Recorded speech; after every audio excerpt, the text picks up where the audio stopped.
আল্লাহ পাকের নবী মুহাম্মদুর রাসূলুল্লাহ সাল্লাল্লাহু আলাইহি ওয়াসাল্লামের প্রিয় সাহাবী হযরত খালিদ ইবনুল ওয়ালিদ রাদিয়াল্লাহু তাআলা আনহু অভ্যন্তরে প্রবেশ করলেন। ও বাবাজিরা ভাইরা, গভীরভাবে বুঝবার ব্যাপার, উপলব্ধি করার ব্যাপার। হযরত খালিদ বিন ওয়ালিদের বর্ণনা, আমি ঘরের ভিতরে ঢুকবার পর আমার খালামার ঘরের ভিতরে বসে পড়লাম। রাহমাতুল লিল আলামিন বিশ্বনবীর ঘরের ভিতরে আমি বসে পড়লাম। আর আমার খালামা এরপরে একটা দাস্তরখাওয়ান নিয়ে এলেন। কি নিয়ে এলেন? তার মানে কিছু খেতে দেবে, কিছু দস্তরখানা বিছিয়েছে, যা যা দেওয়া দরকার দিয়েছেন, দিয়ে কি খাবার এনেছেন জানেন? গুই সাপ, ভাজা করা গুই সাপ। গুই সাপ বোঝেন? আরে গোসাপ বোঝেন না?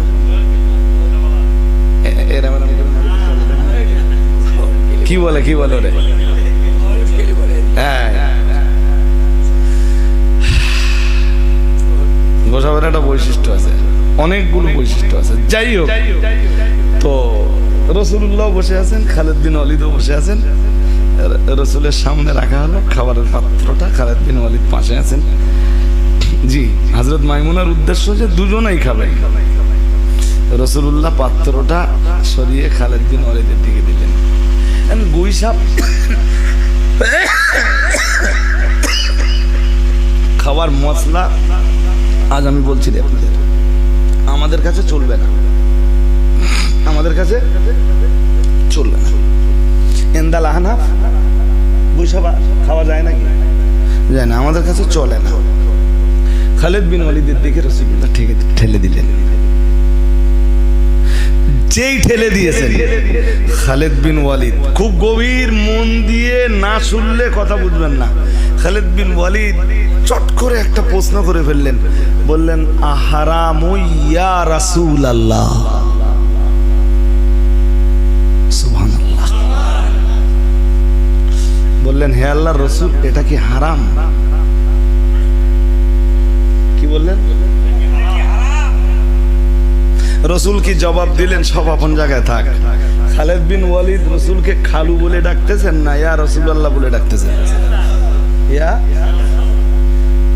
কেতনা কপাল ফাটা না হলি আমার দেশের এক শ্রেণীর আছে যারা রাসূলুল্লাহকে ভাবে বড়।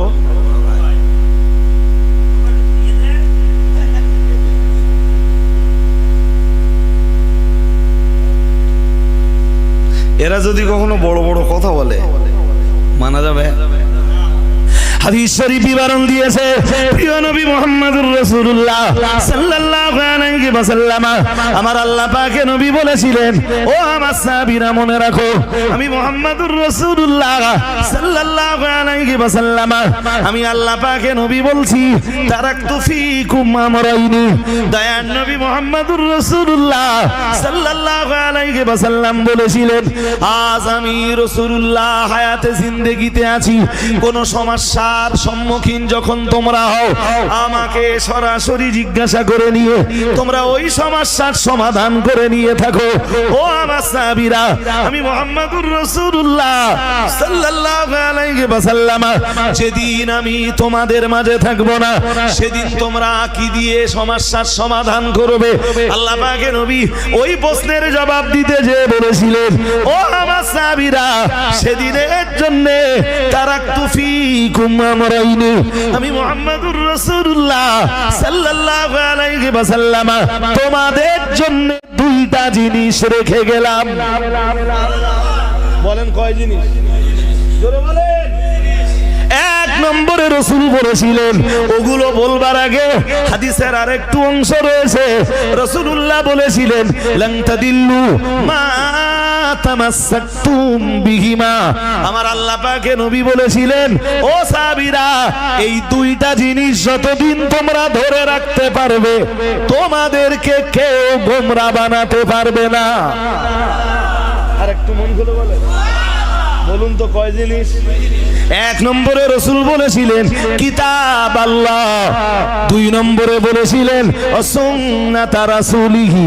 দয়ার নবী মুহাম্মদুর রাসূলুল্লাহ সাল্লাল্লাহু আলাইহি ওয়াসাল্লাম বলেছিলেন, এক নম্বরে আমি রাসূলুল্লাহ বলছি তোমাদের মাঝে আল্লাহর কিতাব রেখে গেলাম, আর দুই নম্বরে বলেছিলেন সুন্নাত রাসূলিহি।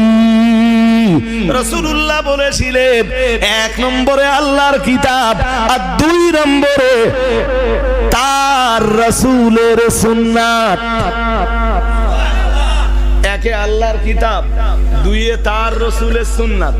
তার রাসূলের, জোরে বলেন কয় জিনিস রেখে গেছেন? দুই জিনিস। আমি যদি ঘুরিয়ে প্রশ্ন করি তুমি আর দুই জিনিসের বাইরে যাও কেন? হাদিস শরীফ বিবরণ দিয়েছে, দয়ার নবী রাহমাতুল লিল আলামিন জানিয়েছেন, ইদা আতাইতুমুল গায়িতা ফালা তাস্তাকবিলুল কিবলাতা ওয়ালা তাস্তাদবিরুহা। রাসূলুল্লাহ জানিয়েছেন, ও আমার সাহাবীরা মনে রাখো, ইদা আতাইতুমুল গায়িতা, আল্লাহ পাকে নবী বললেন, ও আমার সাহাবীরা যখন তোমরা পেশাব পায়খানায় বসবা, যখন তোমাদের পেশাব পায়খানার প্রয়োজন হবে, আমি মুহাম্মদুর রাসূলুল্লাহ সাল্লাল্লাহু আলাইহি ওয়াসাল্লাম বলছি, ফালা তাস্তাকবিলুল কিবলাতা ওয়ালা তাস্তাদবিরুহা। কিবলার দিকে সিনাটাও লাগাবে না, কিবলার দিকে পিঠও দিবে না। সুবহানাল্লাহ বলুন। ওটা আল্লাহর কাবার সম্মান, আল্লাহর কাবার। এই জন্য মুসলমানদের বাড়িতে পেশাব পায়খানা ঘর কেন? এখান থেকে পশ্চিমে কাবা, এখান থেকে কোন দিকে কাবা? আমরা পশ্চিম দিকে মুখ করে নামাজ পড়ি না, কেবলামুখী হয়ে নামাজ পড়ি। কোন দিকে মুখ করে নামাজ পড়ি? জোর করে বলেন। এই জন্য কেউ যখন কাবার পশ্চিমে থাকে, আমরা পড়েছি পূর্ব দিকে মুখ করে নামাজ, কাবার উত্তরে দক্ষিণে মুখ করে নামাজ পড়েছি, কাবার দক্ষিণে সব দিকে নামাজ পড়েছি। আলহামদুলিল্লাহ বলেন। রাসূলের ইন্তেকাল হয়ে গেল, প্রিয় নবীর ইন্তেকালের পরে হযরত আবু বকর তারাবি নামাজ জামাত করে পড়েননি। তারাবি নামাজ হযরত ওমর যখন হযরত আবু বকরের ইন্তেকালের পরে ফারুক আযম ওমর যখন মুসলিম জাহানের খলিফা হলেন, ও ভাইরা আমার গভীরভাবে বুঝবার ব্যাপার, ফারুক আযম হযরত ওমর রাদিয়াল্লাহু তাআলা আনহু তিনি যখন খলিফা হলেন, তিনি বললেন রাসূল পাকের জামানায় তারাবি নামাজের জামাত বন্ধ হয়েছিল। রাসূল তার কারণ উল্লেখ করতে যেয়ে বলেছিলেন, ও সাহাবীরা এইভাবে প্রতিদিন যদি জামাতবদ্ধভাবে তারাবি নামাজ আদায় করা হয়, আমার বড় ভয় হয়, আমার বড় ভয় হয় আল্লাহ আমার উম্মতের উপরে তারাবি নামাজ ফরজ করে দেন কিনা। কারণ কোরআন নাযিল হবার দরজা ওপেন, দরজা খোলা, যে কোনো মুহূর্তে আমার আল্লাহ আয়াত নাযিল করে তারাবি নামাজ ফরজ করে দিতে পারেন। আর যদি আমার আল্লাহ তারাবি নামাজ আমার উম্মতের জন্য ফরজ করে দেন, আমার উম্মতের উপরে সালাতুত তারাবিটা বিরাট ভারী হয়ে যাবে। তাই আমি মুহাম্মদুর রাসূলুল্লাহ সাল্লাল্লাহু আলাইহি ওয়াসাল্লাম আজকের পরে আর কোনদিন তারাবি নামাজ জামাতবদ্ধভাবে আদায় করব না।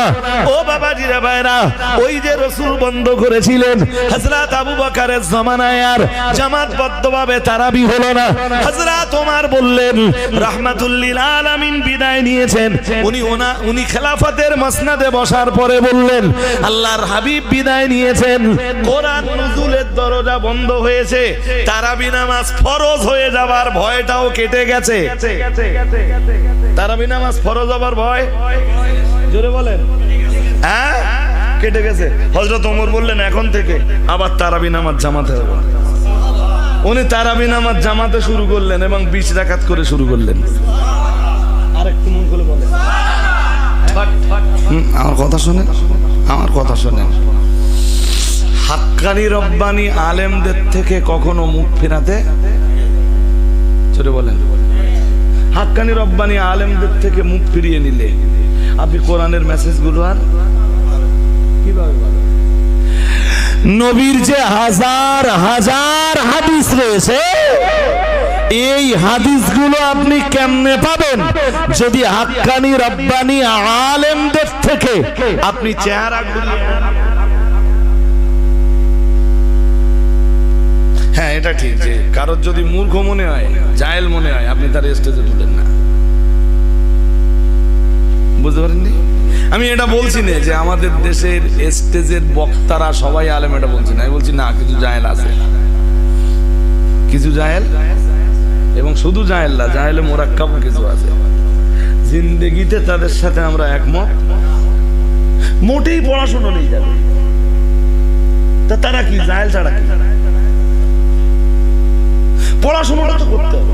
সে আরবি বই না বই, বসে পিসাব লেখা বইগুলো তো পড়বে, মেজলা হুজুর কেবলার লেখা বইগুলো তো পড়বে, মেজলা হুজুর কেবলার অনুমোদিত লেখা, অনুমোদিত যেই কিতাবগুলো আছে সেইগুলো তো পড়বে, নেসার আহমদ সাহেবের লেখা বইগুলো তো পড়বে, ইমাম গাজ্জালির লেখা বইগুলো তো পড়বে, ইমাম আবুল আইস সামরকান্দির লেখা কিতাবগুলো তো পড়বে, বড়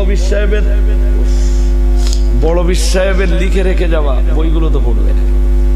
কিচ্ছু পড়ে না, অথচ যারা স্টেজে ওঠে তাদের ব্যাপারে আমি আর কি বা বলতে পারি। এই সমস্ত জাহেলদের অনুসরণ কি বুঝতেছেন নাকি? যেমন এদের অনুসরণ করা যাবে না, আর এক শ্রেণীর জাহেল যারা ধর্ম প্রচারের নামে আসতেছে,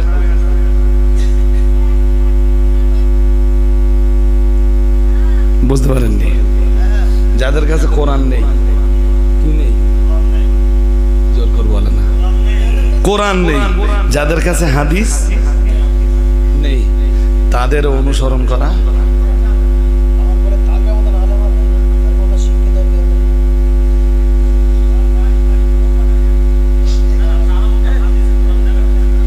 হাদিস কোরআন, হাদিস কোরআন।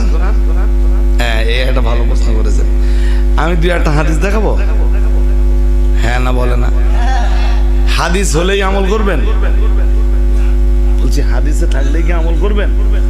হ্যাঁ না জোর করে বলো। হাদিসে বলবেন না মানে?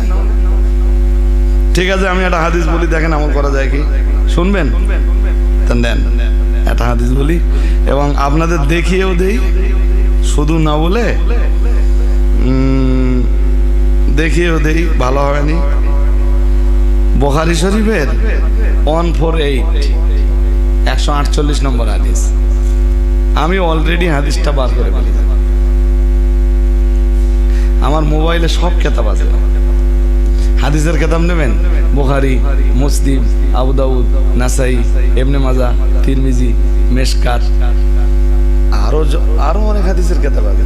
আরবিতে নেবেন, আরবিতে আছে, বাংলায় নেবেন, বাংলায় আছে, উর্দুতে নেবেন, উর্দুতে আছে, ফিকের কিতাব আছে, আকায়েদের কিতাব আছে, বসিরহাট পীর সাহেবের লেখা প্রায় সব কিতাব অল টাইম আমার মোবাইলে থাকে। কখন কোনটা দরকার হবে?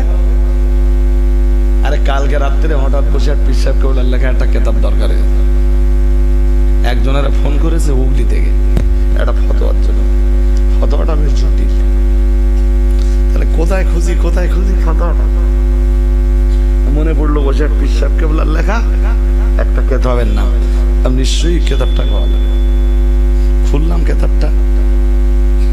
কিতাবটা খুলে দেখলাম সত্যি মশলাটা ওতে আছে। বসিরহাট পীর সাহেব কেবলা তো সহজ করে দিয়েছে। সুবহানাল্লাহ বলেন না? আর একটু জোর আওয়াজ দিয়ে বলেন। হাজরিনে মজলিস, তো আমি আপনাকে একটা হাদিস দেখাচ্ছি বুখারী শরীফের 148, অন্তত একটা কোশ্চেনের উত্তর তো আপনারা পান। عن عبد الله بن عمر رضي الله تعالى عنه قال ارتقيت فوق ظهر بيت حفصة لبعض حاجتي فرأيت رسول الله صلى الله عليه وسلم يقضي حاجته مستدبر القبلة مستقبل الشام। বুখারী শরীফের 148 148 নম্বর হাদিস। কয় নম্বর হাদিস বলছি? বলো, গল্প শোনাচ্ছি না। যদি হাদিসের মান জিজ্ঞেস করেন, এখানে লেখাই আছে, বাংলা যদি পড়তে পারেন এসে দেখে যান, লেখা আছে হাদিসের মান সহিহ, হাদিসের মান সহিহ লিখে রেখেছে, না বাস্তবিকই হাদিসটা সহিহ।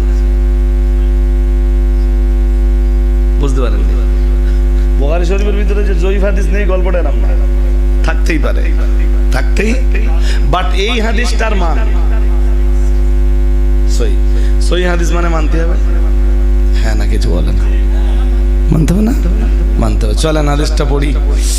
আন আব্দুল্লাহ ইবনে ওমর রাদিয়াল্লাহু তাআলা আন, হাদিসটা বলবার আগে একটু পরিচয় করে নেই। হাদিসটার বর্ণনাকারী হলেন আমার রাসূলের প্রিয় সাহাবী হযরত আব্দুল্লাহ ইবনে ওমর। নাম কি? মানে ওমরের বেটা আব্দুল্লাহ, ওমরের বেটা আব্দুল্লাহ। শুনছেন নাকি? কার বেটা? ওমরের এক মেয়েকে রাসূল বিয়ে করেছিলেন না? তাহলে আব্দুল্লাহ রাসূলের কি হয়? ঠিক করে বলেন। হ্যাঁ, বাট ওই শব্দ নবীর শানে বলা যাবে না, কারণ রাসূলের সাহাবীরা কেউ হযরত আবু বকরের কোন বেটাই রাসূলুল্লাহকে দুলাভাই বলেননি, হযরত ওমরের কোন ছেলে রাসূলুল্লাহকে দুলাভাই বলেছেন কোন রেকর্ড নেই। যতবার ডেকেছেন ততবার বলেছেন ইয়া রাসূলুল্লাহ, কেউই না, কোন রেকর্ড। এমনকি হাসান হোসাইন পর্যন্ত এসে রাসূলকে যখন ডেকেছেন, হয়তো আমরা বলার সময় বলি, কখনো কখনো বলার সময় বলি যে হাসান হোসেন রাসূলুল্লাহকে নানাজি বলে ডাকছেন, বাট আমরা হাদিস থেকে তার রেফারেন্স পাই না। দুনিয়াবি সম্পর্কে হাসান হোসাইনের নানা রাসূলুল্লাহ, দেয়ার ইজ নো ডাউট। নানাজি বলে এ তো ভালো, আমি জানি না, হাদিসের রেফারেন্স আমি পাই না, হাদিসে কোনো রেফারেন্স। বরং ডাকবার দরকার হয়েছে তো বলেছেন ইয়া রাসূলুল্লাহ, ডাকবার দরকার হয়েছে তো বলেছেন ইয়া রাহমাতাল লিল আলামিন। সুবহানাল্লাহ বলুন। আরেকটু মন খুলে বলেন। কথা যখন ভালোই শুনছেন তাহলে আরেক ধাপ বলি, বলবো না বলি আরেক ধাপ। হযরত রাসূলের একজন স্ত্রী ছিলেন, তার নাম মাইমুনা।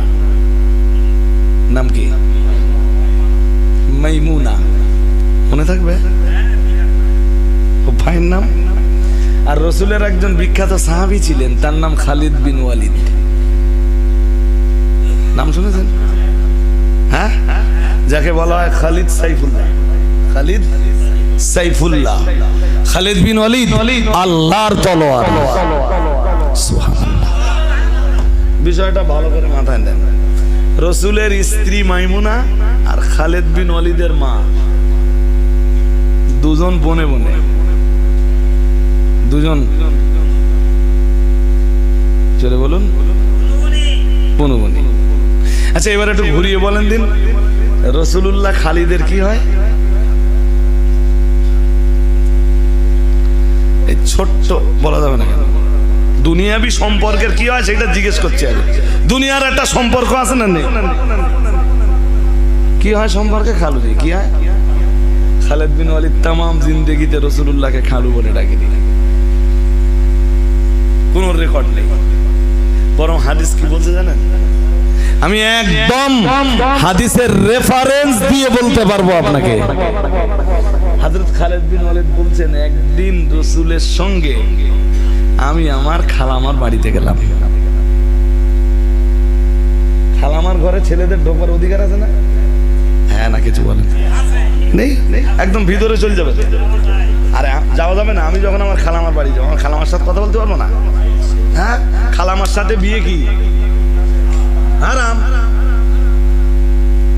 এই জন্য পুরো ভিতরে ঢুকে যাওয়া যাবে, কোনো অসুবিধা, তবে অনুমতিটা নিতে হবে। অনুমতিটা ইসলাম ওটা বলেছে যে এমনকি তোমার মায়ের ঘরে ঢুকতে গেলেও, এক সাহাবী জিজ্ঞাসা, হুজুর আমার ঘরে আমার মা ছাড়া আর কেউ থাকে না, এরপরেও কি অনুমতি নিতে হবে? রাসূল বললেন ইয়েস। আতুহিব্বু আন তারাহা উরিয়ানাতান, তুমি কি তোমার মাকে উলঙ্গ অবস্থায় দেখতে পছন্দ করো? সাহাবী বললেন লা ইয়া রাসূলুল্লাহ। রাসূল বললেন ফাস্তাদিন আলাইহা, তাহলে মায়ের অনুমতি নাও। এটাও হতে পারে তুমি এসে হঠাৎ ঘরে ঢুকলে, তোমার মা তখন গোসল করে ঘরের ভিতরে জামা কাপড় বদলাচ্ছেন, হতে পারে না? পারে না? তুমি যদি অনুমতি না নিয়ে ঘরের ভিতরে ঢোকো, ওই কন্ডিশনে তোমার মা তোমাকে দেখলে লজ্জায় পড়বেন, তুমিও তোমার মাকে দেখলে লজ্জায় পড়ে যাবা। এই জন্য অনুমতি মায়ের কাছেও নেওয়া লাগবে, মায়ের কাছেও। আমাদের তো আর কোনো জায়গায় অনুমতি নেওয়া, যে কোনো লোকের ঘরে ঢুকে হাজিরিনে মাজলিস। এখন এই কথা বললে কথা অনেক বাড়বে। খালিদ বিন ওয়ালিদ রসুলের সঙ্গে গেছেন, আর অনুমতির দরকার আছে? কথা বলে না। হ্যাঁ, রসুল তো বলেই দিয়েছেন মাইমুনাকে খালিদ বিন ওয়ালিদ এসছে। আল্লাহ পাকের নবী মুহাম্মদুর রাসূলুল্লাহ সাল্লাল্লাহু আলাইহি ওয়াসাল্লামের প্রিয় সাহাবী হযরত খালিদ ইবনুল ওয়ালিদ রাদিয়াল্লাহু তাআলা আনহু অভ্যন্তরে প্রবেশ করলেন। ও বাবাজিরা ভাইরা, গভীরভাবে বুঝবার ব্যাপার, উপলব্ধি করার ব্যাপার। হযরত খালিদ বিন ওয়ালিদের বর্ণনা, আমি ঘরের ভিতরে ঢুকবার পর আমার খালামার ঘরের ভিতরে বসে পড়লাম। রাহমাতুল লিল আলামিন বিশ্বনবীর ঘরের ভিতরে আমি বসে পড়লাম, আর আমার খালামা এরপরে একটা দাস্তরখাওয়ান নিয়ে এলেন। কি নিয়ে এলেন? তার মানে কিছু খেতে দেবে, কিছু দস্তরখানা বিছিয়েছে, যা যা দেওয়া দরকার দিয়েছেন, দিয়ে কি খাবার এনেছেন জানেন? গুই সাপ, ভাজা করা গুই সাপ। গুই সাপ বোঝেন? আরে গোসাপ বোঝেন না?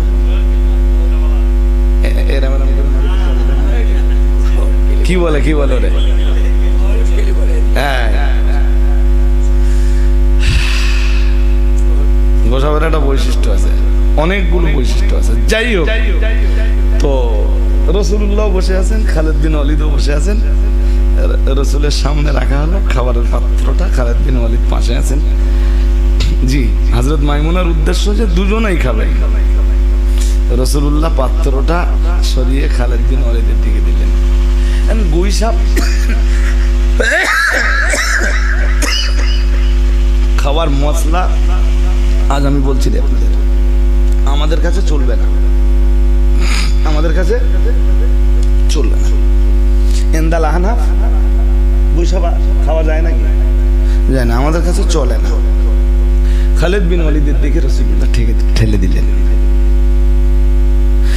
যেই ঠেলে দিয়েছেন, খালিদ বিন ওয়ালিদ খুব গভীর মন দিয়ে না শুনলে কথা বুঝবেন না। খালিদ বিন ওয়ালিদ চট করে একটা প্রশ্ন করে ফেললেন, বললেন, আহারামু ইয়া রাসূলুল্লাহ। সুবহানাল্লাহ। বললেন, হে আল্লাহর রাসূল, এটা কি হারাম? কি বললেন? রসুল কি জবাব দিলেন? সব আপন জায়গায় থাক। খালিদ বিন ওয়ালিদ রসুলকে খালু বলে ডাকতেছেন না ইয়া রাসূলুল্লাহ বলে ডাকতেছেন? ইয়া কেতনা কপাল ফাটা না হলি আমার দেশের এক শ্রেণীর আছে যারা রাসূলুল্লাহকে ভাবে বড়।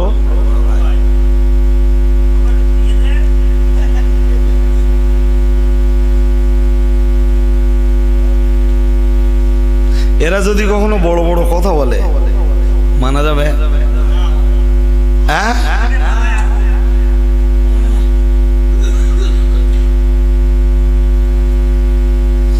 দাদা হুজুর কেবলার মতাদর্শকে যারা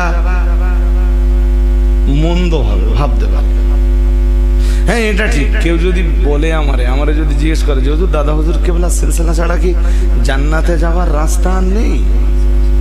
আমি বলবো অবশ্যই আছে। দাদা হুজুর কেবলা সিলসিলার বাইরে যারা আছে সবাই কি জাহান্নামী? আমি বলবো না।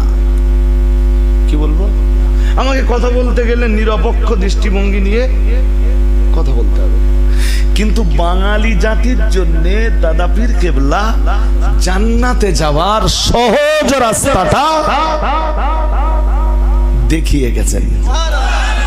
বসিরহাট পীর সাহেব কেবলা এই বাঙালি জাতিকে জান্নাতে যাওয়ার সহজ রাস্তাটা দেখিয়ে গেছেন। আরেকটু মন খুলে বলেন। এরপরে তুমি যদি বলো বসিরহাট হুজুরকে মানবো না, তাহলে তুমি একটু এবার দেখাও তুমি কারে মানবা। তুমি একজনের নাম বলো। তুমি কোরআন তো নিজে পড়তে পারো না, হ্যাঁ না কিছু কোরআন কি নিজে পড়ে আচ্ছা ধরে নিলাম পড়তে পারো, বুঝতে তো পারো না, পারো কি? হাদিস শরীফ নিশ্চয়ই পড়তে পারো, হ্যাঁ না কিছু বলে না। তাহলে কোরআন আর হাদিস ধরেই নিলাম, যদি পড়তেও পারো বুঝতে তো পারো না, তাহলে বুঝবার জন্য তোমার কারো না কারোর মানতে হবে, হ্যাঁ না বলে না? হয় ওই হাফেজ সাহেবের কাছে যেতে হবে, নইলে আনসার সাহেবের কাছে যেতে হবে, নইলে আমার কাছে যেতে হবে, নইলে এই হাফেজ সাহেবের কাছে যেতে হবে, নইলে সভাপতি সাহেবের কাছে যেতে হবে, কারো না কারো কাছে যেতে হবে। আচ্ছা তুমি বললে না আমি কারোর কাছে যাবো না, আমি নিজে। দাঁড়ান না, এত তাড়াতাড়ি কথা বললে তো হবে না। তোমার কথা মেনেই নিলাম, তুমি কারোর কাছ গেলে না। তুমি বললে আমি বাংলা জানি, আমি বই কিনবো।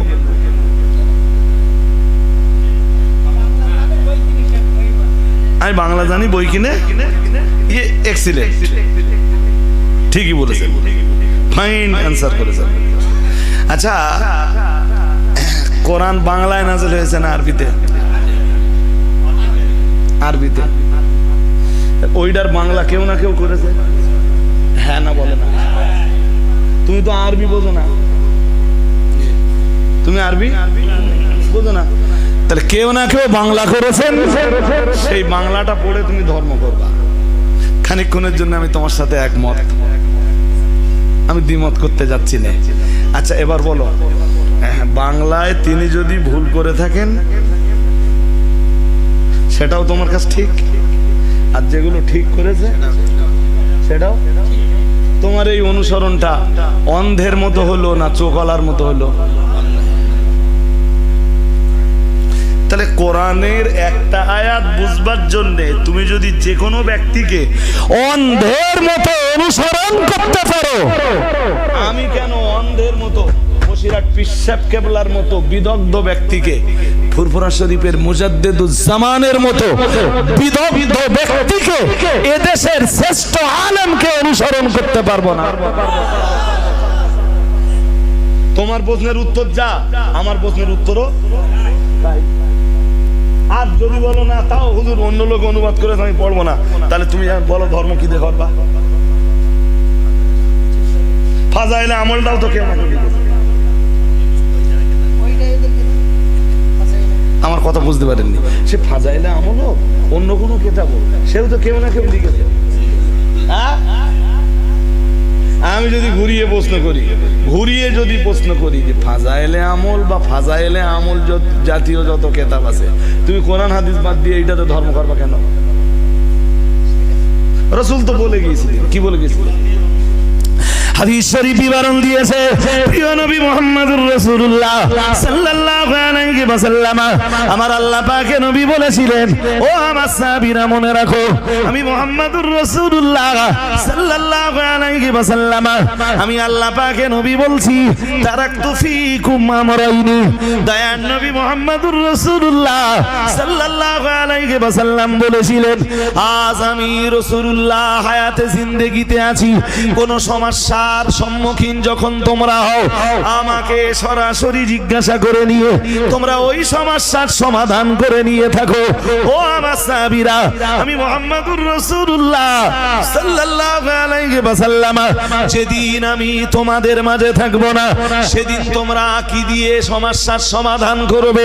আল্লাহ পাকের নবী ওই প্রশ্নের জবাব দিতে যে বলেছিলেন, ও আমার সাহাবীরা, সেদিনের জন্য তারাকতু ফীকুম আমরাইনি, আমি মুহাম্মদুর রাসূলুল্লাহ সাল্লাল্লাহু আলাইহি ওয়াসাল্লাম তোমাদের জন্য দুইটা জিনিস রেখে গেলাম। বলেন কয় জিনিস? জোরে বলেন। এক নম্বরে রাসূল বলেছিলেন, ওগুলো বলবার আগে হাদিসের আরেকটু অংশ রয়েছে। রাসূলুল্লাহ বলেছিলেন, লান তাদিল্লু মা তামাসসাকতুম বিহিমা। আমার আল্লাহ পাকের নবী বলেছিলেন, ও সাহাবীরা, এই দুইটা জিনিস যতদিন তোমরা ধরে রাখতে পারবে, তোমাদেরকে কেউ গোমরা বানাতে পারবে না। আর একটু মন খুলে বলেন, বলুন তো কয় জিনিস? এক নম্বরে রাসূল বলেছিলেন কিতাব আল্লাহ, দুই নম্বরে বলেছিলেন সুন্নাত রাসূলিহি।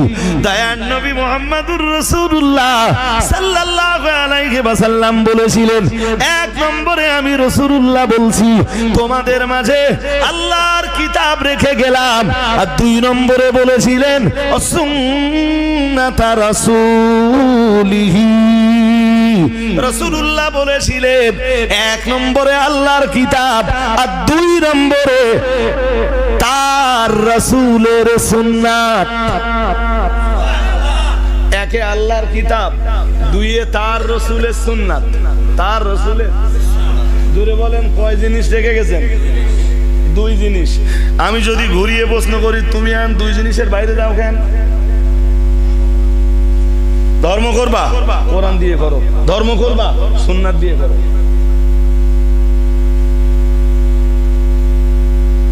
আমার কথা কি বুঝতে অসুবিধা হচ্ছে? আজ যদি এই প্রশ্নের উত্তরে এইটা আসে যে না, ধর্ম করার জন্য কারো না কারোর মানবার দরকার আছে না? নেই? আছে না? যদি এই প্রশ্নের উত্তরে অ্যান্সার এইটা আসে যে ধর্ম পালন করার জন্য কারো না কারোর মানবার দরকার, কারো না কারোর অনুকরণ করা দরকার, কারো না কারোর অনুসরণ করার দরকার, তাহলে এবার উত্তর দাও, আমরা দাদা হুজুর বসে হুজুর কেবলাকে মারলে তোমরা গাজালা করে কেন?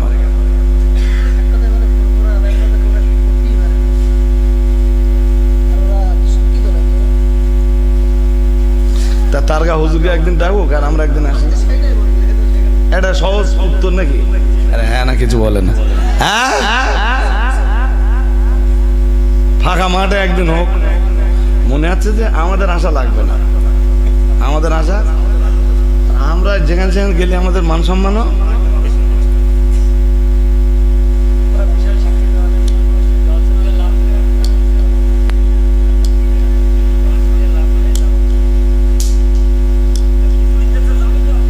হাজরিনে মাজলিস, বিষয়টা এড়িয়ে যাবে। চলুন ওই যে হাদিসটা বলছিলাম ওইটা বলে নেই নাকি? হ্যাঁ বলুন তো, আব্দুল্লাহ ইবনে ওমর রাসূলের কি হয়? মনে নেই? ঠিক করে বলেন।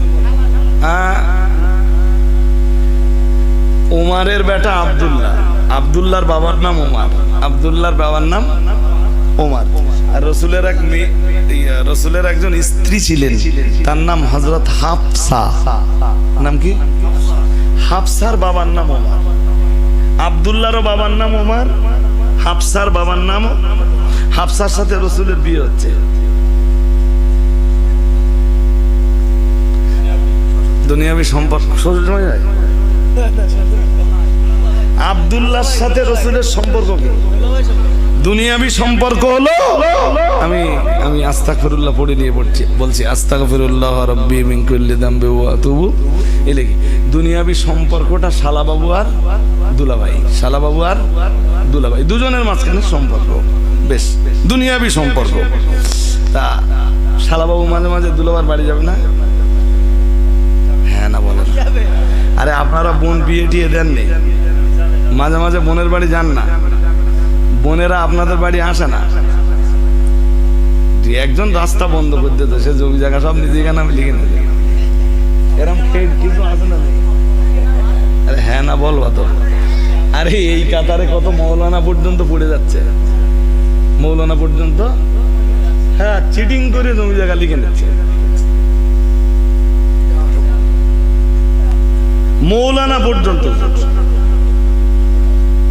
কি কৈফিয়ত দেবে আল্লাহর কাছে? এরা হক নষ্টের গুনাহ আল্লাহ ক্ষমা করবেন না, হক নষ্টের না। আপনি লোকের মারা কাটা করেছেন, এই গুনাহ ক্ষমা করবেন না। সারা জীবন নামাজ পড়েননি, ক্ষমা করবেন আমি এটা বলছি না। আমি বলছি ক্ষমা করতেও পারেন, ক্ষমা করতেও পারেন, কিন্তু আমার পকেট থেকে 50,000 টাকার একটা বান্ডেল তুলে নিয়েছিলেন, বুঝেছেন? নিজের বোনের অধিকারটা বুঝে দেননি, আল্লাহ ক্ষমা করবেন। জোরে বলেন। যাক পাকা দিয়ে না, একটু ঘামে ঘামো, পাকা বন্ধ থাক। আর তো বেশি কোনো কথা আলোচনা করব না। যাক, তো হযরত আব্দুল্লাহ ইবনে ওমর একবার রসুলের বাড়িতে এসেছেন। তা রসুলের বাড়িতে মানে বোনের বাড়ি, হ্যাঁ না বলেন, বোনের বাড়ি যে আমরা মাঝে মাঝে ছাদে টাদে উঠি, দরকার হলে উঠি। আব্দুল্লাহ ইবনে ওমর ঠিক হাদিসটাতে ওই রকম বলছেন, আন আব্দুল্লাহ ইবনে ওমর قال ইরতাকাইতু ফাওকা যাহরি বাইতে হাফসাতা। উনি বলছেন একবার আমার বোনের বাড়িতে এসে আমি আমার বোনের ছাদের উপরে উঠলাম। কোথায় উঠলেন? কার ছাদের উপরে? হযরত হাফসা রাদিয়াল্লাহু তাআলা আনহার। আরে এই ছাদ আর সেই ছাদ আমি একরকম বলছি না, ছাদ ছিল, ছাদ কিরকম ছাদ ছিল গল্প পরে। উনি বলছেন যে আমি উঠলাম। হযরত আব্দুল্লাহ ইবনে ওমর বলছেন, ওমরের বেটা আব্দুল্লাহ রাদিয়াল্লাহু তাআলা আনহুমা, কিসের জন্য? লিবাদে হাজাতি, আমার প্রয়োজনে, আমার কোনো প্রয়োজনে আমি ছাদের উপরে উঠলাম। ফারাইতু রাসূলুল্লাহি সাল্লাল্লাহু আলাইহি ওয়াসাল্লাম, আমি তখন আল্লাহর রাসূলকে দেখলাম। কি বলছেন? না দুলাভাইকে দেখলাম। এটাই তো মজার ব্যাপার, এটাই শিক্ষা। কাকে দেখলাম? আল্লাহর রাসূলকে। আল্লাহ একবারও বলেননি আমার দুলাভাইরে দেখলাম। কথা কি বুঝতেছেন? এখন যদি কেউ জোর করে বলে যে নবী আমার দাদা হয়, কেউ যদি জোর করে বলে যে নবী আমার খালু হয়, আমি তাহলে খুব বেশি হলে কি বলতে পারি? বেয়াদব। শুধু বেয়াদব না চরম পর্যায়ের বেয়াদব। কেউ যদি বলে রসুল আমার ভাই হয়,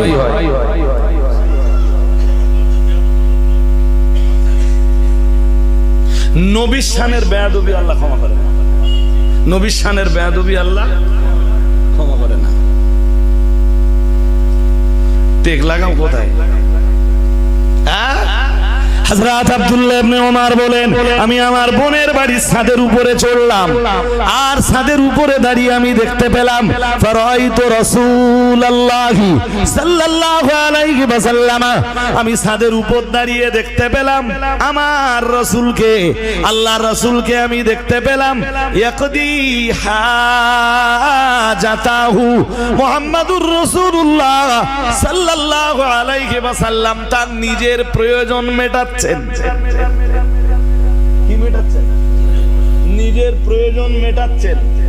মুস্তাদবিরাল কিবলা, কিবলার দিকে রাসূলের পিঠ। এই যে মন দিয়ে না শুনলে বুঝতে পারবেন না। কি মেটাচ্ছেন? প্রয়োজন। কি মেটাচ্ছেন? প্রয়োজন মেটাচ্ছেন। উনি ছাদের উপর থেকে দেখছেন রাসূলকে। রাসূলের পিঠ কোন দিকে? হ্যাঁ, পেশাব পায়খানা করার সময় কিবলার দিকে পিঠ দেওয়া যায়? জোর করে বলেন না। হ্যাঁ, ওটা তো রাসূল বলেই দিয়েছেন। কি বলেছেন? হাদিস শরীফ বিবরণ দিয়েছে, দয়ার নবী রাহমাতুল লিল আলামিন জানিয়েছেন, ইদা আতাইতুমুল গাইতা ফালা তাস্তাকবিলুল কিবলাতা ওয়ালা তাস্তাদবিরুহা। রাসূলুল্লাহ জানিয়েছেন, ও আমার সাহাবীরা মনে রাখো, ইদা আতাইতুমুল গাইতা, আল্লাহ পাকে নবী বললেন, ও আমার সাহাবীরা, যখন তোমরা পেশাব পায়খানায় বসবা, যখন তোমাদের পেশাব পায়খানার প্রয়োজন হবে, আমি মুহাম্মাদুর রাসূলুল্লাহ সাল্লাল্লাহু আলাইহি ওয়াসাল্লাম বলছি, ফালা তাস্তাকবিলুল কিবলাতা ওয়ালা তাস্তাদবিরুহা, কিবলার দিকে সিনাটাও লাগাবে না, কিবলার দিকে পিঠও দিবে না। সুবহানাল্লাহ বলুন। ওটা আল্লাহর কাবার সম্মান, আল্লাহর কাবার। এই জন্য মুসলমানদের বাড়িতে পেশাব পায়খানা ঘর কেন? এখান থেকে পশ্চিমে কাবা, এখান থেকে কোন দিকে কাবা? আমরা পশ্চিম দিকে মুখ করে নামাজ পড়ি না, কেবলামুখী হয়ে নামাজ পড়ি। কোন দিকে মুখ করে নামাজ পড়ি? জোর করে বলেন। এই জন্য কেউ যখন কাবার পশ্চিমে থাকে, আমরা পড়েছি পূর্ব দিকে মুখ করে নামাজ। কাবার উত্তরে দক্ষিণে মুখ করে নামাজ পড়েছি, কাবার দক্ষিণে, সব দিকে নামাজ পড়েছি। আলহামদুলিল্লাহ বলেন। তো কাবার দিকে পেশাব পায়খানার সময় পিঠও দেওয়া যাবে না, সিনাও দেওয়া যাবে না। কিসের সম্মানে? কাবার সম্মানে। কেন? কোরআন বলেছে, ওমা ইউআযিম শাআইরাল্লাহ, আল্লাহ বলেছেন যে আল্লাহর নিদর্শনকে সম্মান জানায়। কাবা আল্লাহর এক নিদর্শন। শুনো, শুধু নিদর্শন না, শ্রেষ্ঠ নিদর্শন। আল্লাহ বলতেছেন যারা আল্লাহর এই নিদর্শনকে সম্মান জানায়, আল্লাহ তাদের অন্তরকে তাকওয়ায় ভরপুর করে দেয়। আল্লাহু আকবার, আল্লাহু আকবার, লা ইলাহা ইল্লাল্লাহ। এই জন্য কোনো মুসলিম পেশাব পায়খানার সময় কেবলার দিকে মুখও দিতে পারবে না, কেবলার দিকে পিঠও, যেটা বলেন, পারবে না। হযরত আব্দুল্লাহ ইবনে ওমর ছাদের উপরে দাঁড়িয়ে রাসূলুল্লাহকে কি দেখতেছে? রাসূলের পিঠ কোন দিকে? কিবলার দিকে। কোন দিকে? হ্যাঁ, উনি তো পরিষ্কার বলতেছেন, হাদিস তো আছে, মুস্তাদবিরাল কিবলা। হাদিসে থাকলেই আমল যদি করতে হয়, তাহলে এই হাদিস অনুযায়ী এখন কেবলার দিকে ফিরে বা কেবলার দিকে পিঠ দিয়ে পেশাব করতে হবে। আমার কথা বুঝতে পারেন? হ্যাঁ, হাদিসে থাকলেই আমল হবে। হ্যাঁ, এমন বহু হাদিস আছে যেই হাদিস উম্মাত জানবার জন্য পড়বে, বুঝবার জন্য পড়বে, এলেম অর্জনের জন্য পড়বে, এলেম বৃদ্ধির জন্য পড়বে, হাদিসটাকে হাদিস বলে স্বীকারও করে নেবে, বাট ওর উপরে আমল করবে। ওই হাদিসের নির্দিষ্ট ব্যাখ্যা আছে, বাট সেই ব্যাখ্যা দেওয়ার দিন আজকে নয়। এই পর্যন্ত মনে রাখুন। এরপরে ব্যস্ত হলে হবে না। এরপরে বুখারী শরীফের আমি আর একটা হাদিস দেব। বুখারী শরীফের 224 এই হাদিসগুলো লাগে বলে মোটামুটি ব্রেনে আছে সব সময়। বুখারী শরীফের 224 নম্বর হাদিস। আবিহি কালা হাদ্দাসানা আদম কালা হাদ্দাসানা শুবা আনিল আমাশ আন আবি ওয়াইলিন আন হুযায়ফা রাদিয়াল্লাহু তাআলা আন قال اتى النبي صلى الله عليه وسلم سباطة قوم فبال قائما ثم دعا بماء فجئته بماء فتوضا সুবহানাল্লাহ। আর একটু মন খুলে বলেন। ভাই সাহেব চলে যাচ্ছেন কেন? কি হলে? আমি তো শেষ লগ্নে প্রায় চলে এসেছিলাম বলো। আর এই এক্ষুনি না আসবার আগে প্রচন্ড মাথা যন্ত্রণা হচ্ছিল। মাগরিবের পরে আর কোথাও যায়নি, একটু ইচ্ছা হচ্ছিল মাদ্রাসার ইসালের সব যেহেতু কাছাকাছি, যে মাদ্রাসার দিকে একটু যাই, দেখি কাজ কাম কি পড়ে আছে, যে সেগুলো করি। তো এত মাথা যন্ত্রণা হচ্ছিল 8টা সাড়ে 8টা পর্যন্তই বসে বসে ফতোয়ার কিতাব নিয়ে একটু ঘাটাঘাটি করছিলাম। যাই হোক, এই হাদিসটা একটু শুনে নেন। এই হাদিসটার বর্ণনাকারী সাহাবীর নাম ইমাম বুখারী প্রথম নিজের সনদ নিয়েছেন। ওই যে বলছি আবিহি কালা হাদ্দাসানা আদম, প্রথম সনদ বর্ণনা করেছেন।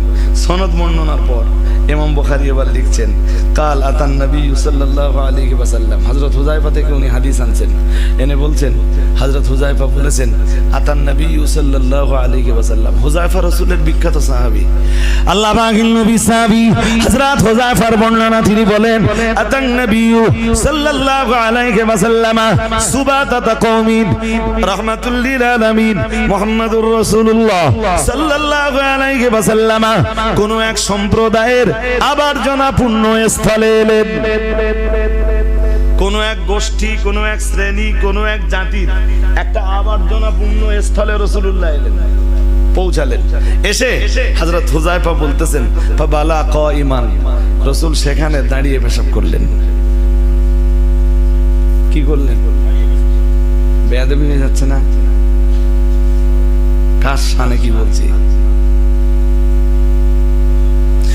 হাদিস হলেই যদি তার উপরে আমল হয়, তাহলে যারা দাঁড়িয়ে পেশাব করতেছে এই যুগে, তারা ভালো কাজ করতেছে।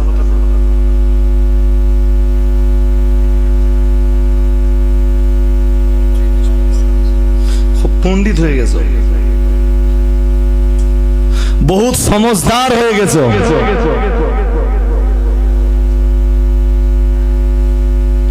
আলে হাদিস বন্ধুরা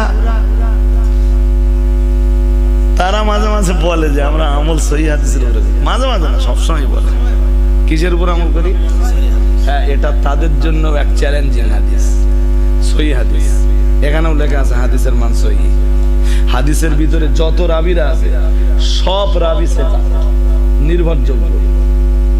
সুতরাং হাদিসের সনদের ব্যাপারে কোনো সমস্যা নেই, মতনের ব্যাপারেও কোনো সমস্যা। দেয়ার ইজ নো ডাউট যে হাদিসটা সহি। হাদিসটা আমল করো।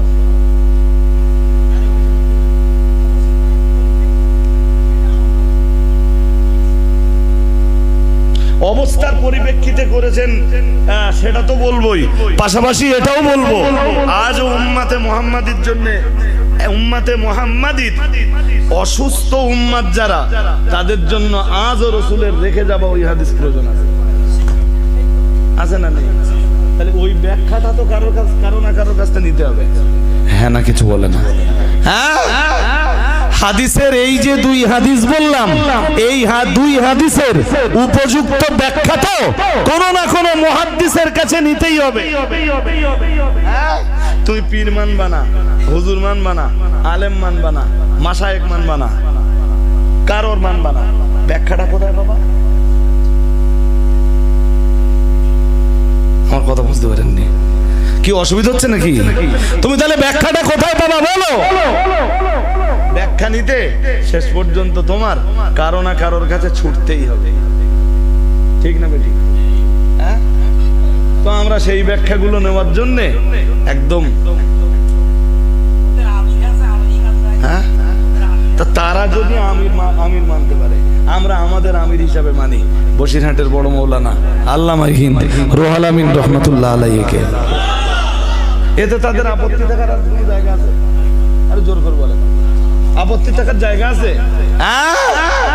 তারা যদি তাদের নেতাকে ফলো করতে পারে, তাহলে আমরা আমাদের নেতা, বাঙালি জাতির নেতা, এ বাংলার মুসলমানদেরকে যিনি হেদায়েতের আলো দিয়েছিলেন, ফুরফুরা শরীফের পীর মুজাদ্দিদুজ জামান আমিরুশ শরিয়াত আলা হযরত দাদা হুজুর কিবলা রহমাতুল্লাহ আলাইহিকে আমরা মানতে পারবো না? পারবো না?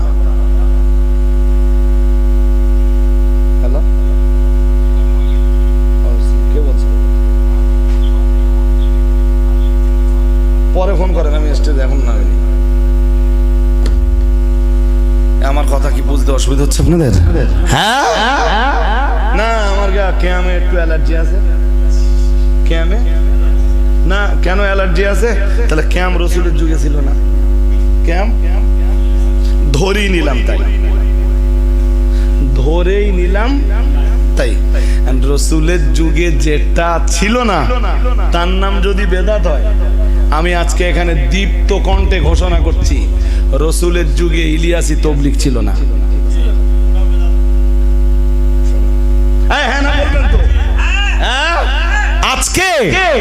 আজকে বাংলা জুড়ে তবলিগ জামাতের, আমি নাম করেই বলছি এবার, তবলিগ জামাত ভাইদের যে সিস্টেমটা চলছে ওর নাম ইলিয়াসি তবলিগ। ওর নাম কি তবলিগ? হ্যাঁ, কেয়াম রসুলের যুগে না থাকায় আজকে যদি কেয়াম না চলে, তাহলে ইলিয়াসি তবলিগও চলবে না। তুমি ভাই কেয়ামের বিরুদ্ধে বলো না, আমি তোমার বিরুদ্ধে কোনোদিন খুলি না। ওই গোড়ায় বলছিলাম না যে কারোর ব্যাপারে আমি মুখ খুলি না, কিন্তু যদি কারো চুল গোয়, আমার কথা কি বুঝতেছেন নাকি? হ্যাঁ হ্যাঁ, বেদাত বেদাত করো, বলো বেদাত কাকে বলে? তাহলে বেদাত ওইটা যেটা রসুলের জামানায় ছিল না। তাহলে তুমি উত্তর দাও, তোমরা মসজিদই শুক্রবারে আজান কটা হয়? আঙ্গা মসজিদে না, তোমরা একটু বলো তোঙ্গা মসজিদে আজান কটা হয়? তাহলে হুজুর দুটো হয়। কয়টা? জুমার দিন রসুলের পাকের জামানায় দুই আজান ছিল না। বুখারী শরীফের হাদিসে এসছে, বুখারী শরীফের হাদিসে এসছে এই জুমার দিনের দুই আজানের প্রচলন করেছিলেন রাসূল পাকের প্রিয় সাহাবী হযরত ওসমান গনি। কোন সাহাবী?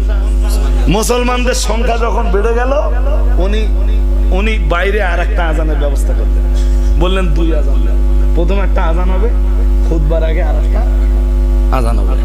আমার কথা কি বুঝতেছেন? যদি বলো যে রসুলের জামানায় যেটা ছিল না তার নাম বেদাত, তাহলে তুমি কি বলবা? হযরত ওসমান গনি বেদাতি ছিলেন?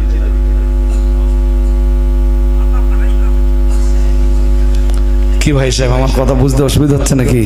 হ্যাঁ, আরো আপনি আমার কাছে এরকম এক্সাম্পল, এরকম উদাহরণ, তারাবি কয় রাকাত নামাজ পড়ো, মানে তারাবি পড়ো কয় রাকাত? জোর করে বলেন। হ্যাঁ, একা একা পড়েন না, জামাত করে পড়েন? হ্যাঁ, জামাতে তারাবি পড়েছিলেন রাসূলুল্লাহ, হাদিসে যা পাওয়া যায় 3 থেকে 4 দিন, 3 থেকে।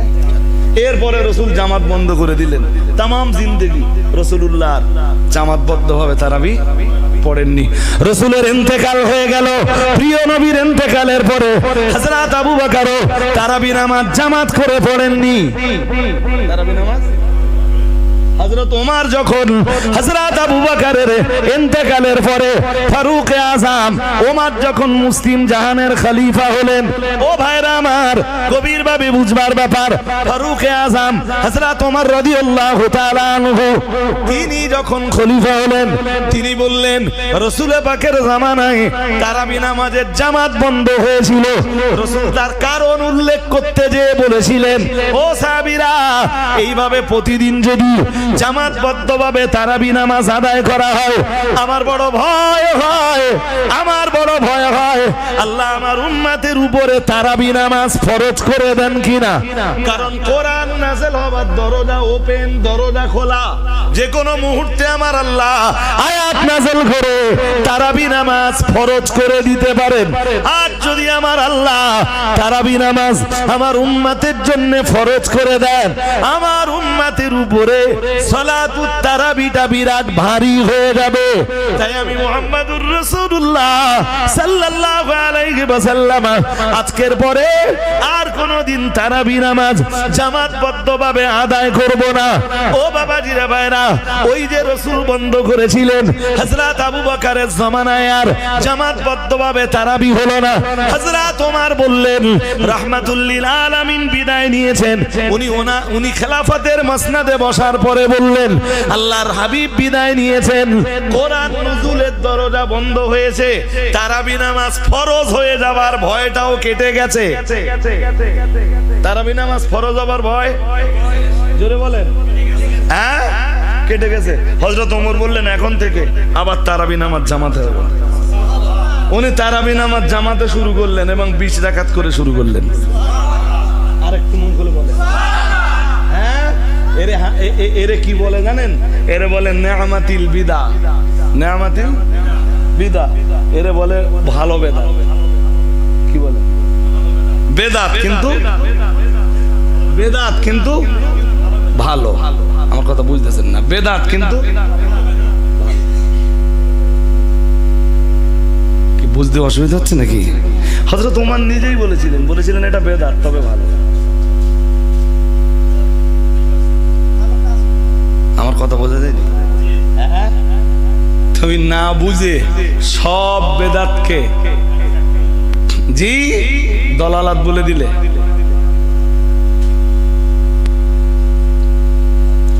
হ্যাঁ, পরিষ্কার বলে কুল্লু বিদআতিন দলালা, কুল্লু বিদআতিন ও কুল্লু দলালাতিন ফিন নার। বলে প্রত্যেক নতুন জিনিস বিদআত, প্রত্যেক বিদআত দলালাত, আর প্রত্যেক দলালাতের জায়গা জাহান্নাম। ওর হাদিসটা তো আমিও জানি। কি বলছি বুঝতেছেন? হ্যাঁ, হাজরিনে মজলিস, আমরা যেগুলো করি দাদা হুজুর কেবল আমাদের যেগুলো শিখিয়ে গেছে, আমি বলছি কোরআন হাদিস ইজমা কিয়াসে কোনো না কোনো দলিলের ভিতরে আপনি ওটা পাবেন। বুঝতে অসুবিধা হচ্ছে? সুতরাং যেখানে ছিলেন সেখানে মজবুত কদমে দাঁড়ান। যেখানে ছিলেন, আমি লোকে কি করলো লোকেরটা খারাপ বলতে চাও না ভাই, তো আমার দইটা তো আমি ভালো বলবো। আমি লোকের সাথে ঝগড়া বাঁধাতে পারবো না। আর এমনি ভারতবর্ষের যা কন্ডিশন, তাতে ঝগড়া বাঁধানোর মতো কন্ডিশন। তোমার যদি ভাই কোনোটা ভালো লাগে তুমি করো, তুমি আমার সাথে ঝগড়া করতে এসো না, তুমি আমার সাথে মুখ লাগাতে এসো না। আমি তোমার সাথে ঝগড়া বাঁধাতে, আপনাদেরও বলে দিচ্ছি, আপনারাও কারোর সাথে ঝগড়া বাঁধাবেন। হ্যাঁ করুন, তারা তাদের মতো থাক, আমরা আমাদের মতো থাকি। তবে আপনাদের জায়গাটা মজবুত করতে হবে, জায়গাটা। এবং এই মজবুতির জন্য খুব তাড়াতাড়ি আপনারা হুজুর যেহেতু প্রবীণ মানুষ, হুজুরকে সঙ্গে রাখবেন এবং হুজুর দায়িত্ব নিয়ে মাদিন সাহেবকে ডাকুক একদিন। মাদিন সাহেব এসে গ্রাম ডেভেলপমেন্ট, যেটা শুনছেন, ভিলেজ ডেভেলপমেন্টের যে কাজটা, সেই কাজটা কি করে করতে হবে হুজুর সঙ্গে থাকবেন, আপনারা तमाम গ্রামের মানুষেরা থাকবেন। মাদিন সাহেব এসে যে পরামর্শ দেবেন আমাদের ঐতিহ্য বাঁচাতে, সিলসিলা বাঁচাতে, হানাফি মাযহাব বাঁচাতে, আহলুস সুন্নাহ ওয়াল জামাতের আকীদা বাঁচিয়ে রাখতে, হ্যাঁ, আপনারা মাদিন সাহেবকে একটু প্রাধান্য দেন। আর আমি তো আপনাদের একরকম ঘরের ছেলে, যেদিন হুজুর আসবেন আমাকে ডাকলে যদি আমার সময় থাকে আমিও ইনশাল্লাহ। আমার এই কথাটা কি আপনারা রাখতে পারবেন? যদি রাখতে পারেন আর মাদিন সাহেবের পরামর্শ যদি নিতে পারেন, আমি বলছি আপনার ঐতিহ্য একদিন আপনি ফিরে পাবেন ইনশাল্লাহ। সবাই বলুন ইনশাল্লাহ। আপনার সিলসিলার ঐতিহ্য আপনি ফিরে পাবেন পাবেন পাবেন পাবেন পাবেন যত তাড়াতাড়ি পারেন। আপনারা ইউনিটি তৈরি করে হুজুরকে ডাকেন। যদি মুফতি সাহেবকে ডেকে নেওয়ার প্রয়োজন মনে করি, আমরা যদি মনে করি দরকার আছে, ডেকে নেব, বুঝতে পারেননি? তবে ভিলেজ ডেভেলপমেন্টের কাজের জন্য, হ্যাঁ, গ্রামে ধর্মীয় কর্মসূচি বাস্তবায়নের জন্য আর ধর্মীয় ব্যাপারে গ্রামের মানুষের উন্নতির জন্য মাদিন সাহেবের পরামর্শ যথেষ্ট ইনশাল্লাহ। বলেন, বহু গ্রামে উনি কাজ করছেন, তো আপনাদের মাটনিয়া গ্রাম কেন বাকি থাকবে? শুধু 5টা বছর ওনার সাথে সঙ্গ দেন। আমি দায়িত্ব নিয়ে বলছি, আজকে যারা বলছে যে এরা কিছু করে না, হ্যাঁ, সেদিন দেখবেন তাদের ঘরের বাচ্চারাও আপনাদের দলে যোগ দিচ্ছে। কাজ করতে হবে ভাই সাহেব, বসে থাকলে হবে না। শুনছেন নাকি? হ্যাঁ, সবাইকে একমত আমার সাথে? হ্যাঁ, তাহলে হুজুরের পরামর্শে আপনারা কাজ করবেন এবং ইউনিটি তৈরি করুন। আমি তো বলেই দিয়েছি যে আমারে ডাকলে আমি আবার আসবো ইনশাল্লাহ। বলিনি? ইনশাল্লাহ আসবো বলেছি জি। তো এইটা একদম দেরি করেন না। সামনে যদিও আমার একটু চাপ আছে, খাদিজা মাদ্রাসা রিসার্চ সবটা না হয়ে যাওয়া পর্যন্ত আমি একটু চাপে আছি। আর দাউদ তো রোজ আছে, আর আগামী দিন এই তো 15-16 কার থেকে সব না, বাট এর ভিতরেই আপনাদের কাজটা সারতে হবে।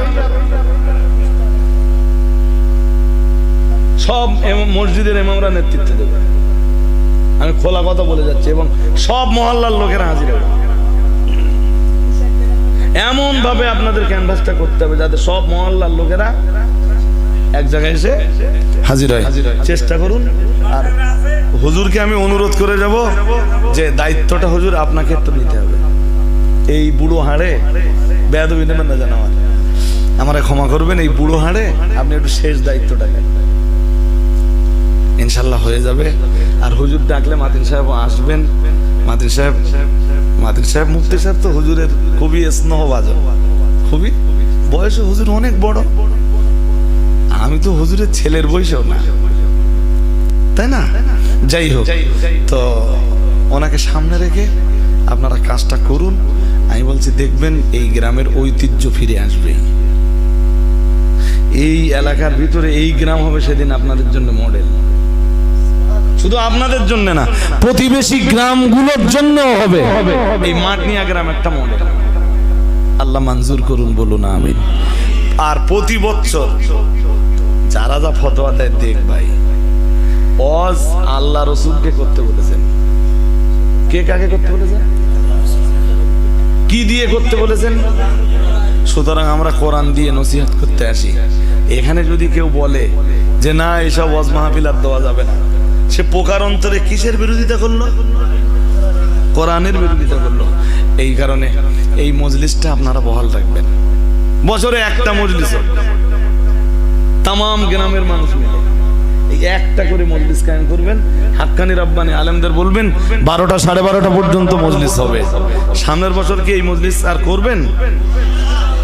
সবাই একটু হাত তুলে দেখান দিন দেখি। দুই একজন হাত তুলে নি বাজি, দুই একজন হাত তুলে নি।